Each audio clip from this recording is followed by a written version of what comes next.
Accepted for who I am is what I wanted to feel.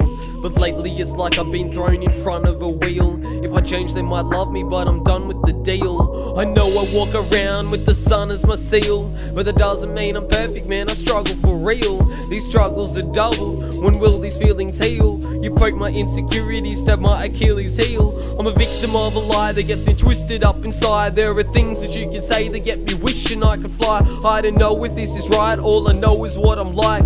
I'm doing my best just to kiss this crap goodbye. I'm so messed up, personality dressed up. I bring my best jokes, hoping to impress ya.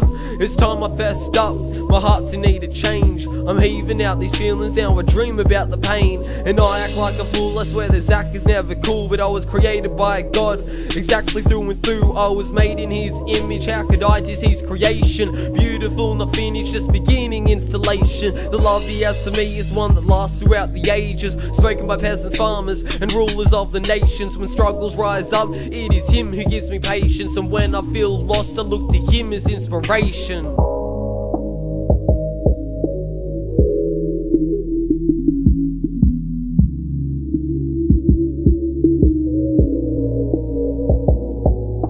But this is me, honestly, no faking, believe it. Life is crap sometimes, but I'm waiting on Jesus. If people don't like me, that's okay, I don't need it. This is me, honestly, take it or leave it.